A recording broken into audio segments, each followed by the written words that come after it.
Cartas de Cristo, Carta 2, Parte 3. Quando acordei na manhã seguinte, senti a felicidade viva em mim, com a expectativa das coisas maravilhosas que estavam por vir. Depois de tomar o jejum, saí com Zedequias para o porto da cidade, com o meu coração iluminado de amor por todos os que passavam por mim. Eu os cumprimentava calorosamente, dizendo a eles que tinha boas novas para todos aqueles que quisessem escutá-las. Quando chegamos ao dique, encontrei homens, mulheres e crianças sentados no chão, esperando por minha chegada. Alguns estenderam suas mãos, implorando, pareciam muito mal. Outros haviam sido mutilados e muitos outros estavam cobertos de feridas. Meu coração ainda sofria por seu estado lastimável, mas agora também podia alegrar-me porque sabia que não era a vontade do Pai que eles estivessem assim. Muito pelo contrário, o próprio Pai era toda a cura, toda a saúde e todo o bem-estar. Eu tinha provado isso na noite anterior e na minha casa. Estava exultante por ser capaz de demonstrar esta verdade maravilhosa para a multidão que agora se reunia em torno de mim. Um rosto velho e triste chamou minha atenção. Uma mulher magra, enrugada e curvada. Fui até ela e me ajoelhei ao seu lado, pondo minhas mãos sobre sua cabeça. Imediatamente senti o fluxo do poder do Pai vibrando pelas minhas mãos em sua cabeça, até que seu corpo inteiro sacudiu com a força vital, energizando seus membros.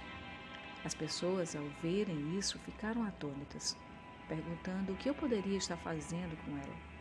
Mas outros acalmaram suas objeções. Gradualmente, seus membros começaram a soltar-se, a alongar-se, a endireitar-se. Seu rosto tornou-se vivo pela alegria de voltar a sentir sua força. Ajudei-a a levantar e então ficou de pé por si mesma, com todo orgulho. Ela estava tão tomada pela felicidade que começou a chorar. Depois riu e dançou, chamando as pessoas. Louvado seja Deus, dizia ela, louvado seja Deus. E outros ali repetiam o refrão.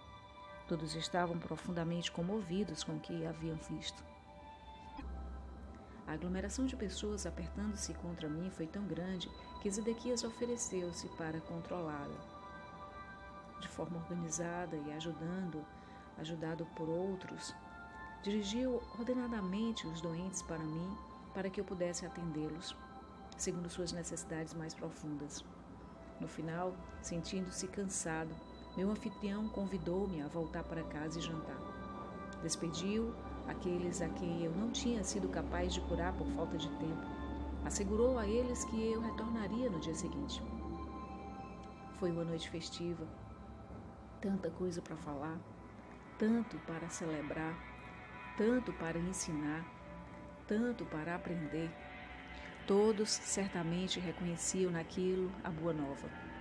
Eu sabia que havia sido aceito por muitos por dizer a verdade do que havia visto no deserto.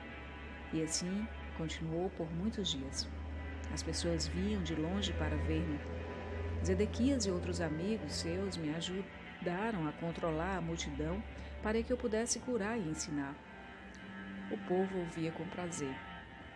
Eles falavam entre si sobre o Pai e estavam ansiosos por aprender mais a respeito das correntes e ataduras que confinam as pessoas na miséria.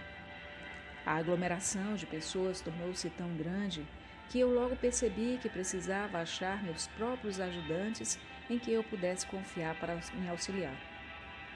Já era hora de Zedequias voltar a conduzir o seu negócio de couro que ele tinha deixado de lado. Fui embora para as montanhas para rezar a respeito da escolha dos discípulos. Quando veio a mim a convicção de que eu seria guiado para fazer tal escolha. Retornei para Cafarnaum, senti um forte impulso para descer pela beira do porto e falar com alguns homens que eu tinha visto e escutarem meus ensinamentos com muita atenção. Queria saber se eles deixariam suas redes de pesca para juntarem-se a mim. Quando os chamei, Simão, André, Tiago e João vieram imediatamente. felizes em poder ajudar no meu trabalho de cura e ensinamentos. Outros também se juntaram a mim assim que comecei meu trabalho entre as pessoas. Deixei meu anfitrião, a casa de Zedequias, que me assegurou entusiasmado que eu poderia retornar a qualquer momento. E foi assim que comecei a minha missão como mestre, curador, peregrino, indo sempre que necessário pelas vilas e aldeias. Antes de partir, reuni os jovens que tinham aceitado com alegria me ajudar. Escutariam meus ensinamentos e ficariam perplexos pelo muito que eu tinha a dizer. Era vital que explicasse a eles primeiro o fundamento de tudo que havia sido revelado a mim no deserto. Disse que, apesar da vida ociosa que o levava antigamente, sempre havia sentido uma profunda compaixão pelas pessoas. E foi minha compaixão que me afastou desse Deus ensinado pelos rabinos. Quando falei da minha total rejeição de um Jeová punitivo, pude ver a dúvida e o choque em seus rostos. Por um tempo considerável, expliquei que eu questionava como era possível falar de um Deus bom quando crianças inocentes suportavam tanto sofrimento. Enquanto falava, via como seus rostos iam relaxando aos poucos. Eu continuei dando voz às minhas dúvidas e raivas de antigamente, até que vi suas expressões mudarem para aceitação e, em seguida, para a concordância completa. Descobri que havia expressado suas próprias dúvidas e perguntas, as quais nunca antes tinha tido coragem de admitir. Enquanto falávamos, pude sentir seu alívio de que já não estavam mais sós em suas resistências secretas com relação aos ensinamentos dos rabinos. Disse que chegou um momento em que comecei a perceber mais claramente que estava desperdiçando a minha vida. Queria mudar e senti fortemente que deveria ir até João Batista como ponto de partida para começar uma nova forma de vida. Descrevi o que aconteceu durante o batismo e minhas 6 semanas no deserto. Expliquei que todos os meus pensamentos, crenças, atitudes, arrogância e rebeldia foram paulatinamente limpos da minha consciência enquanto passava pelas profundas revelações e visões que me mostravam a realidade que eu agora chamava de Pai. Expliquei a natureza do Pai e que esta natureza divina era constituída também da vontade divina. Disse que era o próprio homem, em seu íntimo, que se afastava do Pai, por seu pensamento errôneo e comportamento equivocado, e que somente o homem, primeiro pelo arrependimento e logo depois pela limpeza mental e emocional, poderia encontrar seu próprio caminho de volta ao pleno contato com o Pai. Quando isso se cumprisse, a plena natureza do Pai seria liberada dentro da mente, coração, corpo, alma, no ambiente e nas experiências da pessoa. Quando isso se produzisse, tal pessoa entraria no reino dos céus, governado pelo Pai, e o reino dos céus se estabeleceria ele mesmo na consciência da pessoa. Ela atingiria então o propósito da sua existência. Enquanto conversava com meus discípulos, via suas reações refletidas em seus rostos. Toda dúvida havia desaparecido. Havia agora um resplandecer de luz, de compreensão e alegria. Esses jovens tornaram-se fiéis entusiastas e exclamaram: "Estas sim são boas novas." Entretanto, após a aceitação de tudo que eu dissera, houve momentos em que se perguntavam se seria verdade tudo aquilo que eu havia dito. Entendi aquilo. Dispor-se a desfazer da imagem de Jeová, tão profundamente gravada em suas mentes, requeria uma grande dose de coragem. Havia momentos em que falavam entre si e questionavam quem era este homem que pretendia tais maravilhas. E se viessem comigo e afinal eu fosse realmente um mensageiro de Satanás, eles seriam severamente castigados por Jeová. Eles tinham muito a perder: sua posição na sociedade como jovens, homens sóbrios e trabalhadores, sua reputação como comerciantes e artesãos, a perda de suas rendas e o maior obstáculo de todos, a provável ira e rejeição de suas famílias. O que eles receberiam em troca? Disse então que eu não podia fazer nenhuma promessa terrena por sua ajuda na propagação do Evangelho da Boa Nova. Eu não tinha dúvida alguma de que, onde quer que fôssemos, receberíamos alimento e refúgio e que seríamos muito bem acolhidos pelas pessoas. Somente poderia prometer a verdade de que o Pai conhecia as suas necessidades e que elas seriam satisfeitas e que os manteria com saúde. Poderia também prometer que, se eles se voltassem para o Pai e confiassem no Pai, a cada passo do caminho, seriam tão felizes como nunca haviam sido antes. Experimentariam o reino dos céus por eles mesmos, na medida em que deixassem de lado as exigências do eu e se pusessem a serviço dos outros. Seriam testemunhas de curas e estas aumentaria a sua fé e daria a eles coragem para suportar quaisquer incômodos da jornada. E assim começamos nossa missão para espalhar a boa nova do Evangelho do Reino. Enviei à frente estes jovens para as cidades que iríamos visitar. E ao chegarem, diziam às pessoas da cidade que se juntassem para escutar a boa nova do Reino dos Céus. As pessoas que se juntassem para escutar, saber mais, pediam que fossem buscar seus amigos e vizinhos. Todos ficariam sabendo do que se tratava quando Jesus chegasse, e também haveria curas de seus doentes. Excitados, muitos corriam para ajudar a difundir a boa nova, e logo estavam reunidos, formando uma grande multidão. Eu, que havia me rebelado apaixonadamente contra as pregações religiosas que ameaçavam os pecadores com violências, castigos e condenações, agora caminhava com alegria para ir ao encontro destas multidões. Eu tinha a minha boa nova para compartilhar com eles e iluminar o seu dia, além de curar suas doenças e aflições, para encher de alegria suas vidas. Antes eu circulava entre as pessoas egoisticamente e com as mãos vazias, aceitando a sua boa vontade e às vezes generosidade, com pouca gratidão. Agora eu vinha com uma abundância de possibilidades vivificantes para todos aqueles que estavam dispostos a ouvir minhas palavras e tomar medidas para melhorar a sua qualidade de vida. Eu quero que você, que está lendo estas cartas, compreenda plenamente minha posição naquele tempo, meu estado de consciência depois de minha iluminação no deserto e a pessoa que eu apresentava aos meus conterrâneos como Jesus.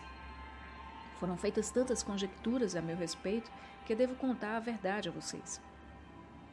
Nasci para ter um bom físico quando amadurecesse. Fortes traços aquilinos com inteligência notável e uma facilidade para a mímica e o riso. Mas como muitos de vocês hoje, não cuidei dos meus talentos terrenos. Na hora de ir para o deserto, meu rosto e minhas maneiras eram o que se poderia descrever como abaixo do que deveria ser. Embora eu tivesse começado a examinar-me e a rebelar-me contra o que havia me tornado, meu intelecto tinha sofrido pelo mau uso do que fizera dele, constantemente me envolvendo em discussões e discordâncias sobre religião e cedendo a discursos irreverentes. Eu fazia as pessoas rir. Eu era amado pelos homens e mulheres com quem me misturava, mas eles certamente não me respeitavam. Por isso, o espanto daqueles que me conheciam quando falei na sinagoga em Nazaré. Enquanto minha mãe cuidou de minha saúde, eu fiz poderoso uso do conhecimento e da iluminação que me foram dados no deserto. Isso me fez voltar a ser o homem que eu estava destinado a ser. Quando comecei minha missão, eu estava inteiramente consciente de que eu era o único com o supremo conhecimento dos segredos da criação e da existência em si. Portanto, podia dizer com perfeita confiança: ninguém além de mim viu o Pai. Eu sabia que tudo em que os homens sinceramente acreditavam era falso e real. Sabia que eu havia sido especialmente moldado e projetado pelo Pai para essa missão. Eu havia sido abençoado abundantemente com a energia física, a vitalidade para falar e a capacidade de conceber parábolas significativas para transmitir a mensagem com sucesso e de uma forma que nunca seria esquecida. Além disso, eu compreendia os meus companheiros muito bem, devido à longa associação que tinha com eles. Conhecia suas esperanças mais profundas, seus medos mais desesperados, sabia o que os fazia rir e o que os induzia a zombar e a escarnear dos ricos e pretensiosos. Sabia também até que ponto os velhos e jovens sofriam silenciosa e corajosamente. Experimentava profunda compaixão pela população que vivia com medo, suportando o chicote verbal dos fariseus e se inclinando diante das leis fiscais dos romanos.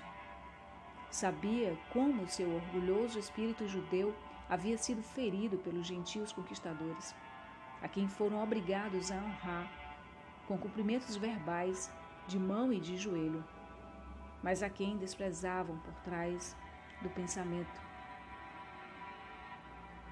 por trás das portas fechadas. Conhecia e compreendia completamente a vida e o pensamento do povo. Eu já havia pensado seus pensamentos, sentido seus ressentimentos, sofrido suas ansiedades em tempos de privações e me sentido impotente nas garras do governo romano. E agora sabia que nada desse sentimento era realmente necessário. Conhecendo, como eu conhecia, a realidade da existência, a realidade do Deus universal, eu podia claramente perceber a insensatez das autoridades judias, que impunham sobre a população uma penosa forma de vida que era completamente errônea e em total contradição com a verdade do ser. Esta situação me causava profunda irritação. Em consequência, sabia que havia sido perfeitamente moldado e afinado para tornar-me um instrumento purificado da ação divina na Palestina, dirigido por minha paixão pela verdade e compaixão pelo próximo. Por isso, eu me chamei Filho do Homem, porque sabia exatamente o que a humanidade enfrentava em sua vida cotidiana. Além disso, eu tinha plena confiança de que poderia alcançar meu objetivo de levar a verdade às pessoas e assim ser instrumento de mudança na qualidade de suas vidas. Por este motivo, ainda que eu soubesse, desde o início da minha missão, que haveria um preço a pagar por tudo o que me propus a fazer, virar de ponta cabeça e avesso o mundo conhecido dos judeus, eu estava preparado para enfrentar e passar por isso. Não poderia escapar, porque amava as pessoas com o amor do Pai, que fluía do meu coração e ser. Pois o Pai, amor, é a essência do dar, dando-se Ele mesmo no ser e existência visíveis, no crescimento, proteção, nutrição, cura e satisfação de todas as necessidades da criação tornada visível. Eu sabia que era o presente de salvação do Pai para as pessoas, para o mundo, e não como eles supuseram e ensinaram durante séculos a salvação do castigo imposto aos pecadores por um Deus irado, mas para salvar as pessoas da repetição diária dos mesmos enganos do pensamento errôneo, pensamento esse que criou seus infortúnios, pobreza, doença e miséria. Porque amava tão profundamente a raça humana, eu estava preparado para ensinar e curar, desafiando os sacerdotes judeus. Estava disposto a morrer na cruz pelo que verdadeiramente tinha visto no deserto. Conhecia com todo o meu coração e queria compartilhar até a última gota de minha capacidade para fazê-lo. Esta é a verdade sobre a minha crucificação, e todo o resto que você ouviu são suposições humanas decorrentes da prática judaica de oferecer sacrifícios no templo. Eu era um presente do Pai para a humanidade, para ajudá-la a superar sua ignorância das leis da existência e a encontrar o verdadeiro caminho da vida, que conduz à alegria, à abundância e à perfeita plenitude do reino dos céus. Estas eram as percepções, os desejos, as intenções, os objetivos e os pensamentos que levava em minha mente e coração. Esta era a roupagem mental e emocional terrena que cobria minha consciência espiritual oculta na cabeça e figura de Jesus. Esta era a minha consciência espiritual canalizada nos pensamentos e sentimentos que me impulsionaram a empreender uma jornada de 3 anos para levar às pessoas aquilo que eu acreditava plenamente ser o resgate final de sua própria forma cega de pensar e sentir, a qual criava suas próprias vidas turbulentas. Eu verdadeiramente havia sido dado a compreender. Perceberiam sua loucura anterior e se esforçariam para mudar sua forma de pensar e colocar o pé na direção do caminho da vida que conduz ao reino dos céus. Para este fim, eu estava disposto a dar a minha vida. Por causa da interpretação errônea atribuída à minha missão pelos mestres judeus, minha verdadeira mensagem foi distorcida, até não ser mais reconhecida. O propósito destas cartas é o de trazer às pessoas desta nova era a verdade sobre o que eu realmente falei para as multidões na Palestina. Portanto, voltando ao relato daquela época, deixe-me retroceder a um dia especial que deu frutos entre meus ouvintes e que produziu uma impressão duradoura nas mentes dos meus discípulos. Assim, para mim também foi um dia especialmente significativo. Eu me distanciei por um tempo da pressão das pessoas, indo às colinas rezar e meditar, buscando carregar minhas baterias espirituais, fazendo uma profunda, forte e mais poderosa conexão com o Pai dentro de mim. Esta conexão era tão rapidamente obscurecida no interior de minha consciência, quando estava ocupado entre as multidões, que eu estava exausto.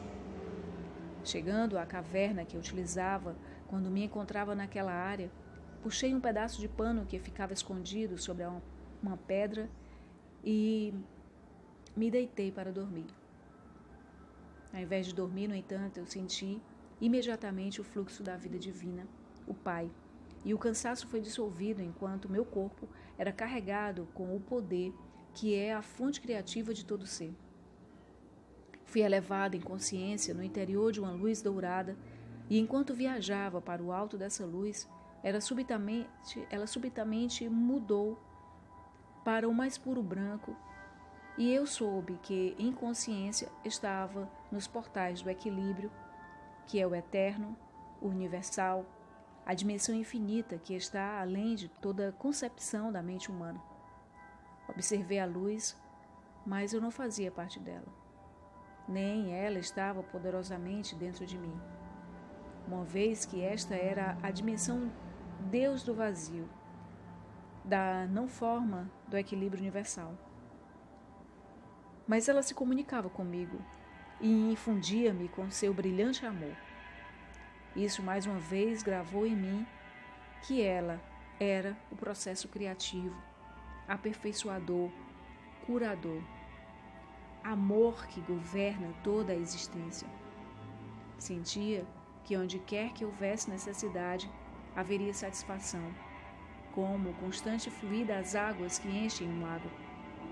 Onde reinava a miséria, haveria alegria, porque a natureza do universal move-se para o interior de cada coisa viva que tem necessidade, para trazer satisfação e alegria.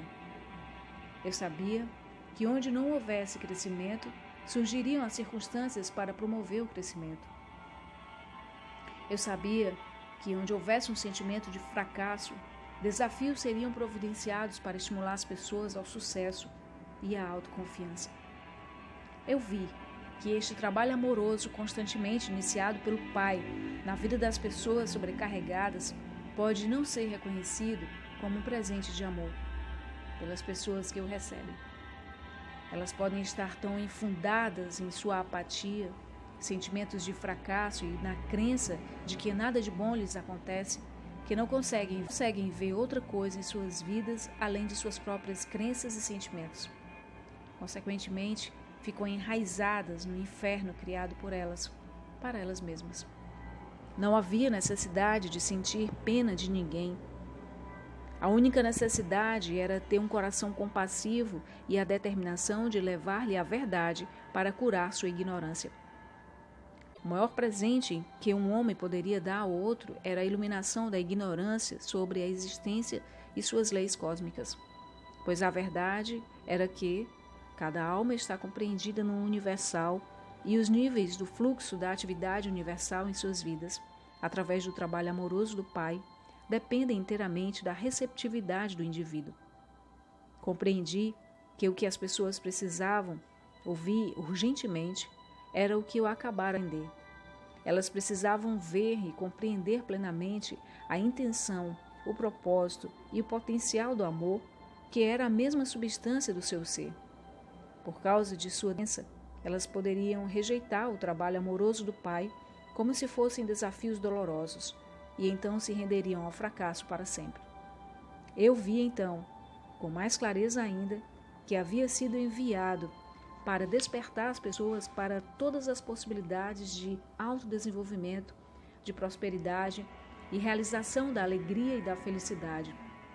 Mas dependeria delas que acordassem e aproveitassem aquilo que era oferecido. Lembro que esta elevação durou a noite inteira e na manhã seguinte acordei sentindo-me mais vivo do que nunca. Minha mensagem tinha sido esclarecida. Tinha visto ainda mais claramente a realidade do Pai e sabia que era capaz de ir naquele dia para encontrar a multidão e transmitir o poder e a vida daquilo que me havia sido mostrado. Enquanto descia da caverna, fui até uma grande rocha de onde se via o íngreme precipício.